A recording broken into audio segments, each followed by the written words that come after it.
Hey guys, it's Max. How's everybody doing? It's Sunday morning. I think Sunday morning right around Christmas. I had a live video, and I basically talked about a bunch of back tests. Anyway, I got a comment that said it was disjointed, and it was disjointed, but that's just the way I am. But I decided to just call it a podcast, and then all the podcasts are disjointed. So this is Sunday morning podcast, but really today I want to look at some YieldMax backtest. I had some, whenever YieldMax first introduced their inverse funds like Crash and Fiat, what's the other one? Dips and YQQQ. I wanted to give them a few months, preferably 6 months or a year, and then I wanted to start heavily backtesting them. Well, we've just about got there, so I've loaded up some results in what's called Portfolio Visualizer. Anyway, so I wanted to see if you could hedge effectively using the inverse funds. Okay, and I've done a lot of work prior to this video on hedging, and based on other things I've done, I think a good place to start on a hedge is 80% bullish for me, for my risk tolerance. 80% bullish, and then 20% of whatever the bearish fund is. And that in this case, we would have a portfolio that would have Tesla and Crash in it, NVIDIA and Dips, Coney and Fiat, YieldMax and YQQQ. So basically a portfolio with every long asset that YieldMax has, and then every short or inverse of the single funds, Crash, Dips, and Fiat. And then of course, just you could just use YieldMax to use all the funds and YQQQ to hedge all the funds. But anyway, I thought that'd be fun to throw them in a big old long short portfolio. I'm obsessed with long short portfolios.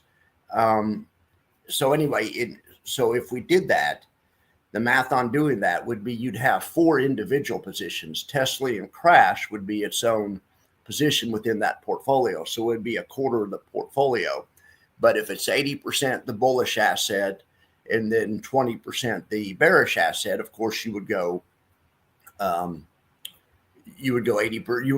Tesla and 5 Crash. So then we'll do the same thing. So 20 NVIDIA, 5 Dips, 20 Coney, 5 Fiat, and then I figured just throw them all in there. Throw YieldMax in there, and then YQQQ, which is the inverse one for the whole thing. So I've been fascinated with this for a long time, but we finally kind of, and not really, but we've kind of have some data to look at. I'm gonna continue to look at this, and then especially after this is a year old, but even until then. So this portfolio got a 14% return. Okay, well that's great. So what did I test it against? Well, get this. I tested it against just the long stocks by themselves. So that'd be just Tesla, just NVDY, just Coney, just YieldMax. And that one did better. All right. And we would expect that because you're in portfolio one, you're betting against yourself. But let's see if there's any redeeming qualities about portfolio one. Well, the standard deviation's 30. Well, the standard deviation is 42. So it has a smaller standard deviation and a slightly smaller drawdown. It's a real small data set, though. But then I thought it'd be interesting just to test some other ones. So has anyone thought about this? What about if you paired something really high power with Alti with something like YQQQ? I decided to let's see how that would do. It could be anything. You could pair YieldMax, YMAG, you could, FEPI, you could use anything, and YQQQ might have some benefit. So we'll see if it did here with Alti. All right. Well, with Alti, it made a 7.2% return, but it has a really low standard deviation, which is good because Alti doesn't have a low standard deviation by itself. I should have showed a back test of Alti by itself. Anyway, that's fine. All right, so let's look at this back test. I'm just looking at a jillion ways to hedge there's so many ways to hedge this. We talk about it on Discord all the time. The most basic way is to keep some money in cash. Just the old cash hedge, or the hedge of, or have it in, T-bills, money markets, or something that you can get out of if the market drops, and put it in the market to buy the dip, the old cash. That's the most basic number one. Hedges where you're betting on yourself and then betting against yourself. That's, probably not the most efficient way to do it, because you're creating costs both ways. It's just something that I'm interested in, but probably hedging 101, you're going to start with just keeping some cash on the sidelines. Instead of buying the inverse fund, take 20%, use 80% in YieldMax, and then keep 20% cash on the sidelines. That's a perfectly legit way to do it also. Of course, it would be cash. You'd put it in something like CSHI or BUCK. We were talking about those in Discord yesterday. I have a really good Discord. My Discord is free, and come join it. It's there's some really nice guys in there. I appreciate it. I appreciate you guys checking it out, but I also appreciate the guys that are in there, because they give me good ideas for videos. Okay, so then I decided, well, let's just do it some other ways. That one portfolio with all those stocks in it, it's all right, but I thought, let's just cut to the chase and just test YieldMax and YQQQ. That has all the same stocks in it, and not even mess with the individual funds. That one got a 9.9% return, but a low standard deviation. I like standard deviations under 20. The market has a standard deviation, meaning how volatile it is, of like 9 or 10. So under 20 means you're twice as volatile as the market. But when you're like 50, like some of these portfolios are, that's too much for me. Okay, so we're going to go back to this page right here before we continue to the second page. All right, so portfolio one, who are you guys for? 1, 2, or 3? I think 3 makes a lot of sense, just because I like simple stuff. But anyway, let's go down here and compare all of the results. So portfolio one or portfolio two did best. It got 24% total return, like we said, because you weren't betting against yourself at all in that one. And that makes sense. Portfolio one, I'd still say for 3 months, 14% is pretty good, but yes, you had lower standard deviation, but it was still kind of high. But heck, you have Coney, you have all those really risky stocks in there, or ETFs in there. Well, stocks. All right. The portfolio 3, Alti hasn't done very well. What I did like about this is low standard deviation. But what I was trying to show on this, the only reason we do any of these, the only reason we would ever do portfolio 1, portfolio 2, especially portfolio 2, the only reason we would ever do any of these portfolios is because it's on this next screen. This is the reason right there, that right there, those 2 words, portfolio income. Okay, so this was, I started with $1 million, and this was for a third of a year. So portfolio 1 at this rate, who knows if the dividends would continue at this rate, but would make about 700,000. So that's about a 70% effective return. Portfolio 2, of course, has a higher return, because you aren't well, one thing, you aren't betting against yourself. But the good thing is, when you bet against yourself with these inverse funds like Crash and YQQQ, they do pay a yield, but they don't pay quite as high of a yield. I think I show that somewhere else here in a second. But in any event, that's the way to go. So you get a little less income with portfolio 1, but you get a lower standard deviation. But anyway, but if you just did portfolio 2, which a lot of people have this portfolio, you talk to people all the time that basically have portfolio 2 or something similar. Tesla, NVIDIA, Coney, and YieldMax. Very, very basic portfolio. I mean, nothing, nothing fancy about it. A lot of people would try to mix in Misty or something, probably put in Misty instead of Tesla, and a ton of people basically have that, right? Misty, NVIDIA, Coney, YieldMax, or maybe YMAG. Okay, well, so that's obviously that's not a terrible portfolio either, and especially if you like income, because it was the highest income earning of all of them. Okay, and then the ULTY, I just threw that in just to see. But this one would have income about like the other two. But what I liked about it is it had a lower standard deviation. So, and I don't know, it's probably just because it was a low sample size. Okay, but now, so I made a second sheet of comparisons. So on this one, I decided we'll just look at YieldMax and YQQQ. And this is also for a third of the year. It got about 9%. I was just wanting to test the standard deviations. I really like that 17 is a low standard deviation. We'll go down here and look at the income too. So then I thought this was interesting. Look at this one, QDTE, everybody's favorite. I know you guys love QDTE. I do too. Great ETF. Well, you could do a lot worse than 80-20 on that. Or I wanted to see. I don't know how you could do, but let's look. Well, your standard deviation is tiny. That's awesome. Still made 5% return, and that looks pretty promising. It's a real small data size. QDT and then Y. Oh yeah. So then I tested the same two, but I tested them 50-50 to see if you could overhedge, and you can overhedge because when you're betting against yourself and the market usually goes up, and you're 50 long, 50 short, your 50 short's going to kill you.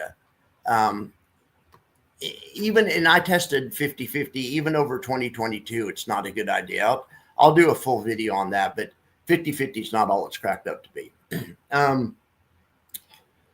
All right. So in this one, it kind of had a low total return, of course, but it did have just a microscopic standard deviation. But anyway, I'll show more evidence of that. But I've tested 50-50 other places and it did awful. That's how I got to 80-20. So now let's look at that. But let's look. What's the only reason we would do any of the ones on this one? Well, it's for the income. We can look at the balance. I guess as far as the balance goes, portfolio one's the best. But yeah, YieldMax is great. YieldMax, I mean, love that fund. Love that fund. It has the highest standard deviation as well. So it has the most volatility also. So that's just the other side to it. But still, the drawdown's microscopic. I mean, but past 5 months, 4 months, we've been in a major bull market. Okay, so be that as it may, returns, income. So this is the whole reason we're doing it. Once again, so that's YieldMax and YQQQ, which is portfolio one, has the most income. Now this time it's 161. Is this for less time? No, September to December. Okay. This time it's 161. I think maybe this was a longer back test. No, September to December. Why did this one have more income? Well, I never tested just YieldMax and YQQQ on the first set of back tests. Okay, so just YieldMax and YQQQ in an 80-20, you're going to get you, you won't have as high of an income as that last test because we concentrated some of the better ones, NVIDIA, Coney, and that's why that was so high. But so just using the index, YieldMax, YieldMax, what do you have here? 150, a little bit more than 150. So that'd make a little bit more than 450, probably like 470. So about 47% effective portfolio yield, not total return, yield. But anyway, that'd be maybe interesting. And then it goes down from there. But all of these, even the worst paying one, you would make about 300. You'd make about a 30% effective yield, even on the 50-50, which is wouldn't recommend it, but so forget about the 50-50. I just wanted to show what not to do. Okay, so I wanted to see if there's anything else that I was trying to show you. I think that's on the next one. Okay, so this is interesting too. So basically sheets 1 and 2, we're taking YieldMax and we're using inverse YieldMax, other inverse YieldMax funds like YQQQ. Well, that's what we're using. We're using YQQQ to try to hedge long YieldMax stuff. And we also did a round hill in there. But on the next page, I decided to try to look at seeing if there was a more sophisticated way to hedge. Let me make sure you guys can see this. Okay, I hope you guys could see that last screen. But anyway, it's all good if you can't. Oh yeah, I see. I see. Okay, it's all good. I was just checking to make sure that I didn't go off some. Anyway, so okay, so you know, the first 6 back tests, just basic. We're going to use the inverse fund. See how that works. Okay, well that's all right. So the more sophisticated way, I wanted to get out something, and I'm gonna have a video out soon, a full video comparing this with some other tail risk funds. But this is my current favorite tail risk fund. It's called Chaos from Alpha Architect. Um, I really like them for a variety of reasons. They have really sophisticated option strategies. They use 3 option strategies at once, and it's maximum protection. I like this in a similar way that I think about what they do at XFAL. XFAL is basically like an index type fund where you get index type exposure, but they have a real heavy VIX hedge that's a real aggressive downside hedge. That's how this is too, I feel. This isn't the index fund with it. This is just the hedge part. XFAL kind of gives you everything at once. But I really like this. Gives you it's. I'll have a full review on it. But this is my favorite tail risk fund. So anyway, so what I decided to do, okay, well, let's forget about YQQ for now. Maybe let's try to put something together with the tail risk fund and see how that back tests. Maybe see if that gives us a lower standard deviation or not. Okay, so this was the third. So this will be the next 3 back tests. This is it. We're just having 9 back tests today. Okay, so this is portfolio 1. So I thought this would be an interesting and not an overly optimized. I didn't want to overly optimize something and put like 90% triple leverage NASDAQ in. But so I thought maybe a quarter triple leverage NASDAQ, a quarter triple QI, a quarter YieldMax for growth. We all know Y triple Q or QQQY is not a growth monster. YieldMax can get some growth. It's designed to have a little bit more growth. But then we have Chaos in case the world goes to heck. 20 and 25% is not just a tiny allocation, and that's an aggressive fund. Anyway, I like that allocation. Just on I think that makes a lot of sense. So yes, and it did great, 22%. Now, unfortunately, or fortunately, depending on whichever way you look at it, this was for a longer test time. This was for 10 months. So that it makes these tests a little bit more significant. But in any event, we can't really compare the percentage returns from the first 6 back tests. All right, but 22% in a really low standard deviation. I like that. I think that's good. Okay, so then portfolio 2, I thought, well, let's even get more basic. Let's just maybe do, half leverage, but then get really aggressive on the protection. So like a 50-30-20 portfolio. I've done that in other instances, but so you go 50 T triple Q, okay? Not for everybody. If it's not for you, put in QQQ there. But anyway, 50% is your equity portion. 30% chaos in case the market goes down. And chaos was around in 2020 and did well and provided crisis alpha. It's a good fund. Or it's better than the other ones. Some of the other ones just bleed too much. They bleed. This one doesn't bleed also. It's an interesting fund. I need to do a whole review on it instead of just talking about it. All right. Well, anyway, portfolio 2, 50, 30, 20. You need to have the 20. This triple QI that pays an obscene income. That's your income. We know it has other problems, but we have other stuff in there for the other problems. All right. Well, let's see how that one did. Oh, look at that. 29%. Now a little bit higher standard deviation at 22% standard deviation. But all right. What do they say? Fortune favors the brave or something. I mean, investing isn't for scaredy cats. I'm just joking. All right.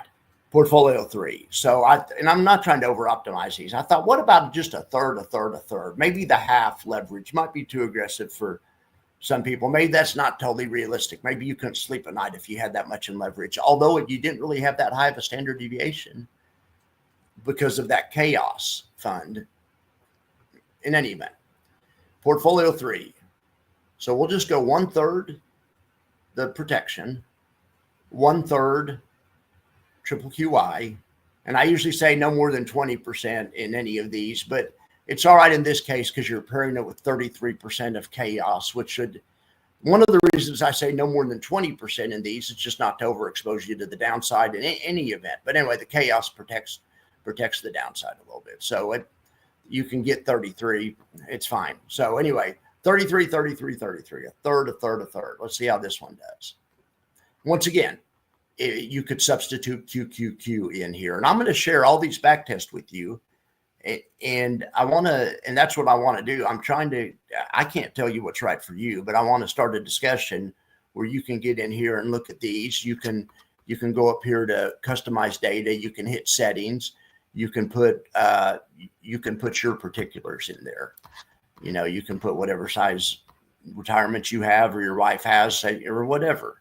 But anyway, okay. So I thought this was a really interesting and realistic, something I wouldn't have any problem doing in real life. I'm not, because I just found out about chaos. I just met you guys and found out about some of these things in the past 6 months. But anyway, this is a legitimate, a legitimate portfolio. So it has, in my opinion, it has a low standard deviation, pretty good return. So what's the reason we do any of these 9 tests? We wouldn't invest in any of these if it weren't for the income, or we wouldn't make this allocation.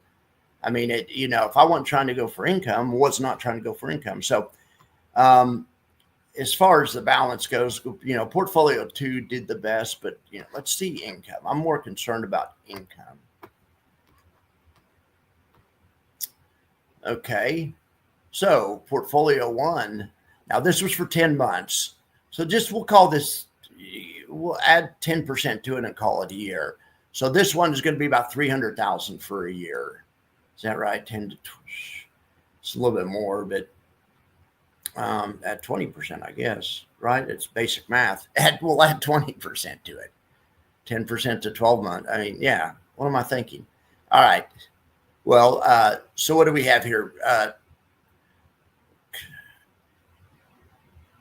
350. That's something like, so that portfolio is like 35% effective yield for a year, and it had some pretty good safety. Portfolio 2, is about 150 for the year, and portfolio 3 would be about 250 for the year. Which one do you guys like best? 1, 2, or 3? All right, so I'll look at some questions, but let me get done with my presentation. But I wanted to talk about those 9 back tests. Just to recap really fast, I'm going to share them with you guys. We have the YieldMax back test, and that's a good looking. I like how that kind of includes a little bit of everything, and then we have portfolio 2 down here, which I suspect that a lot of you guys might have. When I share this with you, maybe go switch it to what you do have, and and then maybe throw chaos in with what you do have and see if it could help you out or something, or hit me up in Discord. I like to help. I like to help people learn. So, I'll teach you what I know. I can't tell you what to do but I'll teach you what I've figured out. And then portfolio 3, ULTY and YQQQ. Okay. That's pretty basic. I just want to check that out.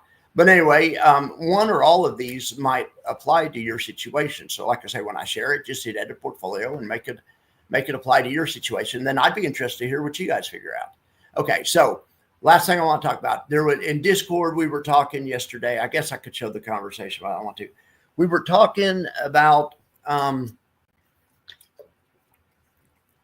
one, I forget who it was talking about that he was trying to invest aggressively and using, trying to maximize his returns. And I said something that I was planning on testing. I hadn't yet. I had to stay up late last night and test it because I was shooting my mouth off and talking about it. But I said, a person could get one of these funds that paid 60, 90, 100% and spend half the yield on SPY puts or Q puts, whatever. and probably lose half the yield. So take your 50 yield down, just if it's yielding, 90 like ULTY is or something, or take your, if it's index based, it has to be index based. You wouldn't want to do this on Misty, but I guess you could buy Mr. puts. But anyway, that's not what this is about. This is about indexes. You got one of these index ones. Look at triple QY. What's it pay? It's just ridiculous. You take half of whatever it's paying, which is a lot, and you spend that money once a week. You buy a put on Monday, you sell it on Friday. It's not basic. You just get a SPY puts at the money put, and you're gonna lose the money on the puts because the market goes up most of the time, and that's fine. But in a bad year, you're gonna make bank on the puts. Yeah, but you're sacrificing half your yield. But heck, that's something you can do. I mean, you can reinvest some of your yield in the same fund. Some people think that makes sense. You can take some of your yield and buy like the underlying. Like if you're in Misty, you can take some yield and buy Mr. This is just another strategy, but it's one more to my liking because it's pretty aggressive. Well, anyway, and I said, yeah, I think that maybe you could, if you could spend half the yield money, you could capture the rest of the yield. Like, if it paid 80%, you could get 40% in a pretty safe manner if you load it up. Because what in essence you'd be doing is creating your own caller fund or whatever. Well, anyway, I talked about that, but then there was some disagreement in Discord that other people said, no, I don't think that's realistic at all. And it may not be. So anyway, I stayed up late last night trying to test my hypothesis. I thought you guys might want to see what I came up with. So we're going to go over to the wonderful world of Tasty Trade. Like I said, my eyes are blurred. I was up. You guys don't want to know how many times I ran this back test. Okay, so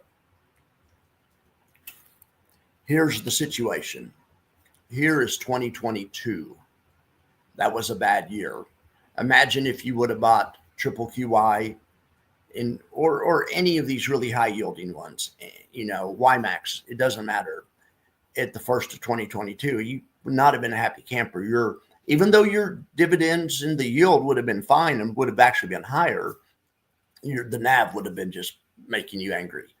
So I tested my theory, if I could do what I said, if a person could put on a position, could buy an option. So anyway, I did. I found, after looking all night, I did find a strategy, a spread you could put on. But so here's the keys to it. See where it says details here. See where it says average premium costs $1,700. That's a week to put on. But anyway, that's what you're spending. That's what the position costs to put on. Okay, so over the course of a year, that's $30,000. So this is figuring you had $100,000 of Alti or YieldMax or QQQY. I hate that word, triple QI. You had 100,000 one of those. They're paying $70,000-$80,000 a yield. So you would be taking the money from your yield to finance this. Okay, but you'd be sacrificing that yield. So all of a sudden you'd be turning your fund that was yielding 70%, and then you just spent 30% of it into a fund that yields 40%. The idea is you're trying to really capture that yield and not lose it all in NAV in a bad market. So the puts might help. So let's see if they did. And they didn't help as much as I was hoping, of course, because options are expensive. But they did at the worst point in October of 2022, that your put strategy would have been up $14,000, and it would have finished the year up $9,485. So that's $9,400. That's $9,000 extra dollars you would have had.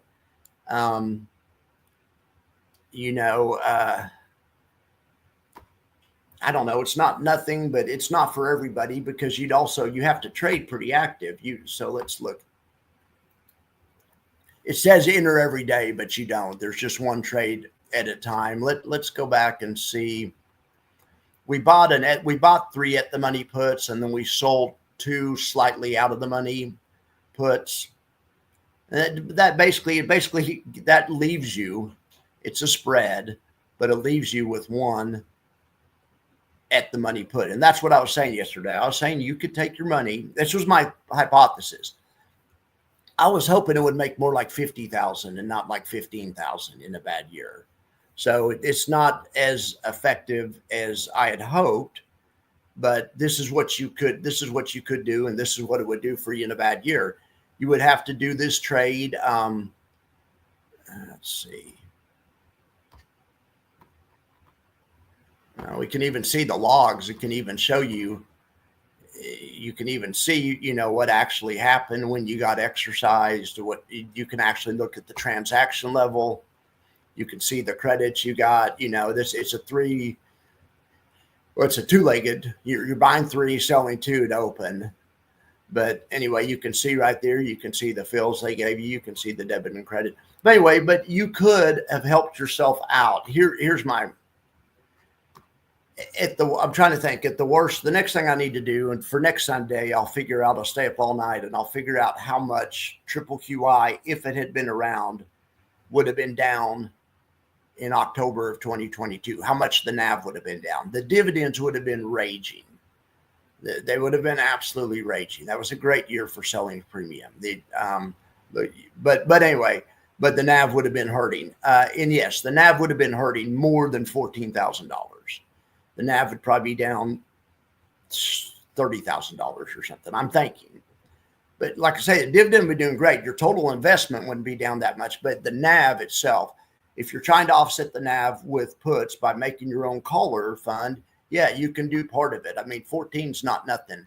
So, or here's the other thing. I just need to find a better strategy. I need to, but for right now, it looks like for right now, you could maybe offset a third of your downside. So here's the other side to that though. What would happen if you did that? Let's see. What would happen if you did that over the past 12 months?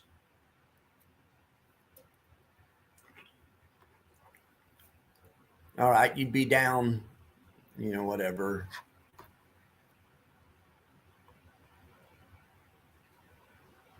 Down $7,000.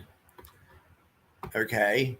But it's really how much you actually had to come out of pocket. You came out of pocket 19,000. You're only down 7, so you got some of that back. But you're sacrificing this 19,000 and just in case the market crashes. If Kamala would have won, this would have come in really handy for you guys. I know no one's doing it but I'm just showing you this is what it would. Somebody did something like this because sometimes you guys try stuff I talk about. This is what you could expect. You'd be down 19,000 this year. But if you had $100,000 of triple QI or of QDTE or of YieldMax, where you could support this $20,000, you have to be able to support it. That's my idea anyway. You guys might, you guys may have other ideas. This obviously not for everybody, but I just wanted to show. If you guys want, I can share this back test also. I mean, let's do it one other way. Let's do it for the past 3 years and see how much you'd be down. I'm just making sure that we can. I'm just making sure we can justify it, just money wise, because you're basically, throwing the money away, but not in 2022. And you could have, especially if you're a timer, you could have, and this is what some of you guys would have done. You could have taken that $19,000 out, or you tried to take at least 10 of it out, right around the time it was bottoming and turning around. Everyone was talking about it, but a person could have monetized that hedge, and that's what they're for, then turned around and bought some more of whatever you were in at the time,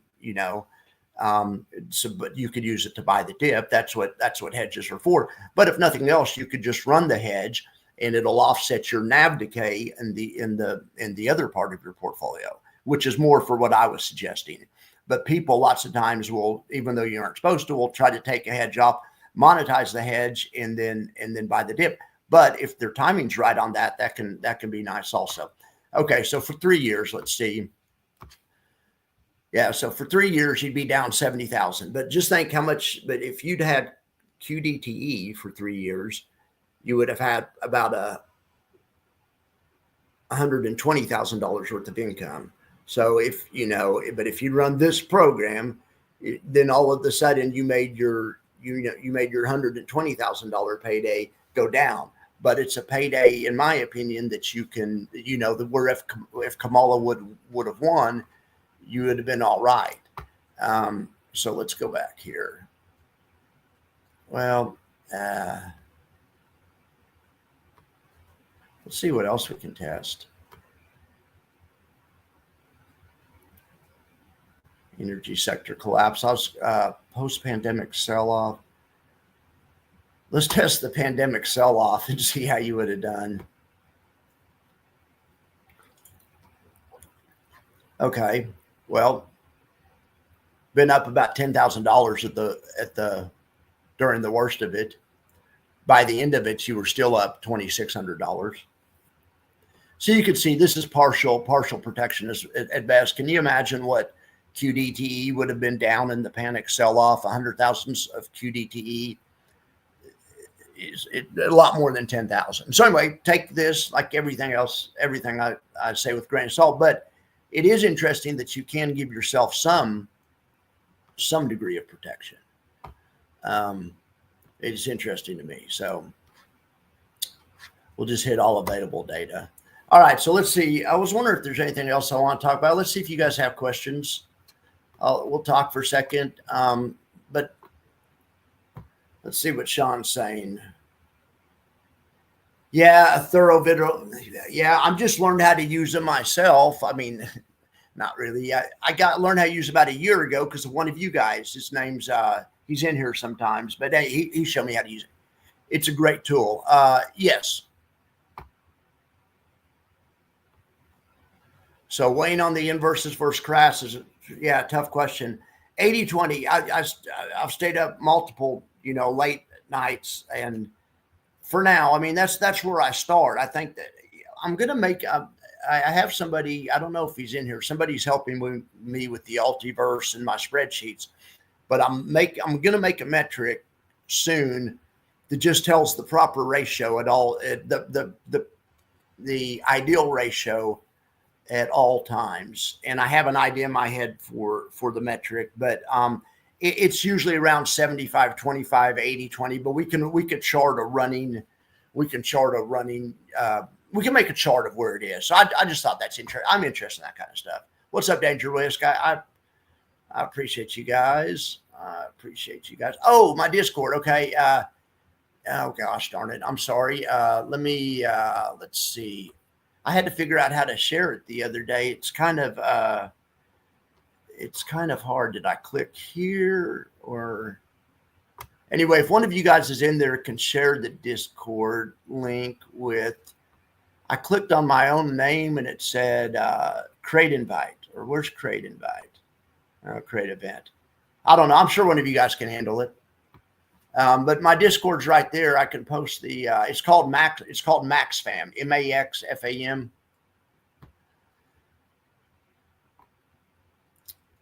Yeah. Next time I'll post the link prior to going on a live stream. I didn't know there's going to be so many people here. I appreciate you guys.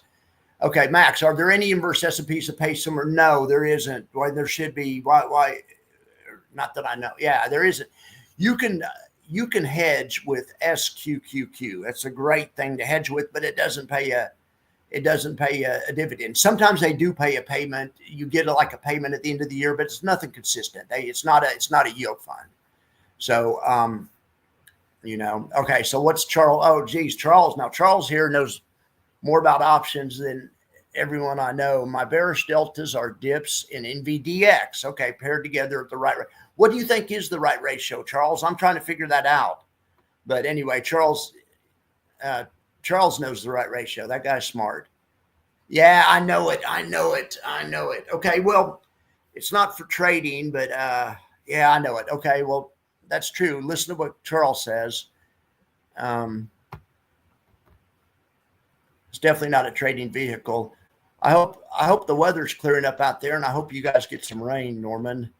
I stayed up late also watching the fire stuff. Okay, yes, thoughts on Y triple Q. That's kind of why I ran this back test. So let's go back just for some of you guys that got here late. I'm going to just recap really quick what we showed with Y triple Q.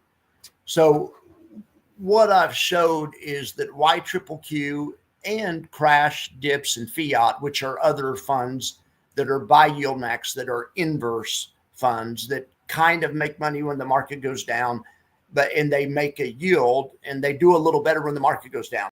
So they're inverse funds. They're just like the other funds. They can get capped out. They aren't perfect, blah, blah, blah. But they do a pretty good job. So I tested YieldMax, and I tested an 80-20 portion with Y triple Q a bunch of different ways, 20% Y triple Q, and then 80% of whatever the high yield asset. It could be anything. Anyway, it did really well. It did really well. Here's a test of, look, it even helped Alti out. Here's Y triple Q and Alti, an 80-20 portion of Y triple Q and Alti made Alti have very little standard deviation. The Y triple Q back test I really liked the best was this one. This is YieldMax. This is YMax and Y triple Q. 80% YMax, 20% Y triple Q. This is a back test. It's only a third of a year, but it got 9.9% return, and it had low volatility. Here's another one that would be probably decent in real life, but we just don't have much data, would be QDT and Y triple Q. Anyway, so I love Y triple Q, but no more than 20% of it. In fact, I did a 50-50 test. I did somebody that did 50% Y triple Q and 50% QDTE, and they didn't do as well as the other funds. And so that's not what I was into, what I was trying to recommend. But anyway, yeah, chaos. Charles is kind of throwing cold water on chaos. He's right about, because I did look at that. Anyway, all right. So Charles here. Charles is on Y triple Q. Yeah, if you're bearish on tech, Y triple Q might be good because the Qs are loaded with tech. So, but you're going to get run over on Y triple Q if the market keeps going up. So, but I just showed on the last slide how a person, I'll share these slides with you guys, or the back test. You guys can test it yourself, but you can possibly, not financial advice, put Y triple Q in with other assets and make it where they don't lose as much. Just think, who would be more interested in triple QI if the NAV didn't go down as much, if you had an offset for it, or even QDTE? QDTE has NAV depletion problems sometimes. You know that the standard NAV depletion that comes from just the dividend so high, the fund has a hard time keeping up with that. There's not much you can do about that, but the kind of NAV depletion that comes from, well, the fund just paid a dividend, and then the stock, and then the underlying dropped 5% the next day, and then 3% the day after that. No, that kind of problem can be addressed. Charles knows how to address these kinds of problems too. Charles is a expert caller guy. I need to have Charles on the show to explain the ins and outs of callers. Let's see what he's saying here. Okay, 8% lower quarterly expert rate, 25%, 30% of peak profits. Best to hedge, yeah, if you can do it. All right. Well, like I say, I'd like to. Charles, you need to get a YouTube channel. Let's see. Okay, generally, let's see what Charles is saying. Generally, any hedge that makes more than a third of the losses back is going to be expensive. Cutting the losses by a third is ideal size. Yeah, that's right. And I was actually, okay, I'm glad you're here, Charles. I was figuring it was the maximum allowable would be if the losses were cut by half. Well, if the gains were cut by half. In other words, if something had a 40% total return prior to the hedge coming on, I figured that 20% was the maximum you would want to kill the total return. But you're saying actually a third. So if something had a 40% before, you want a 26% after or something. And that's good to know. That's good to know. All right. Well, I appreciate you guys being here. Did everyone? I wish I could figure out how to share my. Hopefully, that person got an invite to Discord. It's somewhere around here. Maybe it's on my name. Maybe it's right here. It's create invite. Profile mention, mute, edits. Anyway, all right, guys. Well, I appreciate you guys being here. Let's see what Charles has to say, but I'm gonna let you guys out of here. Yeah. Okay. So yeah, that's okay. Well, I was looking, Charles. So Charles said if something loses 60, the hedge makes 20 back. Well, yeah, I see what you're saying. I was looking more like if something makes 60, it makes 40 after the hedge, meaning it lost 20. But anyway, okay, I see what you're saying. So if something loses 60, the hedge. So you're trying to replace a third of it. You think that's optimal? That's optimal. How are you liking that NVDX? Now that Charles, that NVDX doesn't pay a yield, right? But I mean, I know but you're sacrificing yield, right? Would you mind telling us what portion you use on that one? I wonder if you're 80-20 or if you're.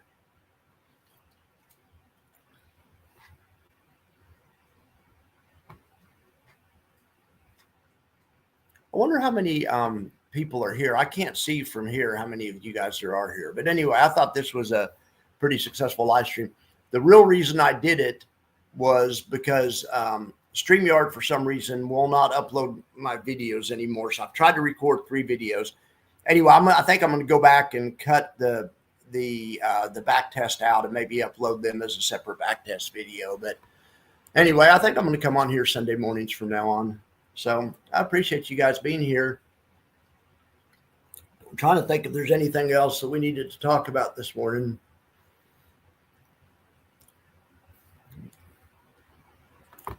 Charles says, I use dips and NVDX to hedge a 1D. Oh, put robot. What is a put robot spread? I've got to know what that is. I'm going to Google that now. Oh my gosh, a put robot spread? I thought I'd heard of every spread. Charles is, like I said, I'm jealous of Charles's option knowledge. I told Charles he ought to go to work for a bank, or he ought to, go to work somewhere on Wall Street and monetize his knowledge. So let's see what it is. Okay, okay. Well, that makes sense. Okay, option alpha. I'm fascinated with that. Okay. Yes, I'm going that direction too. Hopefully I'll meet you in option alpha soon. That's okay. That's one of the reasons I'm doing all these back tests and stuff. Hey, Charles, let me ask you a question. What do you think of the Tasty Trade back tester? Like, did you see this back test I did right here? Buying 350 delta puts and selling 30 deltas every day. It gave you some downside protection in 2022 at about, I don't know, $20,000 worth. But anyway, I was trying to look for I'm trying to look for a cheap way. Well, I'm trying to look for the cheapest way possible to put on some type of bet the money hedge or something. Anyway, this is going to take forever to run, but I don't know if you saw that part of the show, but I'm sure you have remarks on, I'm sure you have some ideas on that. Yeah. Okay. Well, I need to get option alpha. Does option alpha have a back tester? I guess it probably does. Anyway. Okay. Well, I need to get option alpha. Well, Norman, I hope if you're still here, I hope things are going all right out there. I know Norman said he was 10 or 20 miles away from the bad stuff, but still, I'm sure Norman has friends and it's out there. Okay, perfect. Okay, I'm going to get option alpha. That's all there is to it. Okay, guys, be expecting some option alpha content next week. All right, Charles. Well, I'm glad you're here. I haven't seen you around in a while, but also my channel's my viewership's kind of gone down. It's fine though. So I'm going to, hopefully I'll be around more, but anyway, I'm glad you're here, Charles. I'm glad all of you guys are here. Sean, appreciate you. CM, appreciate you. Danger, you're always here. Sean, yeah, all of you guys. Patrick. What does that say? Dang quesadillas. All right, guys. I'm going to let you guys go. But I will, honest, I'm going to post these portfolio visualizer.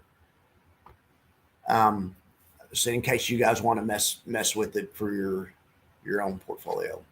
All right, Norman. Well, I'm glad to hear it. Hang in there. Michael, you have a great Saturday as well, or Sunday. I'm sorry. All right. Maybe we'll make this Sunday thing a thing. Have a good one.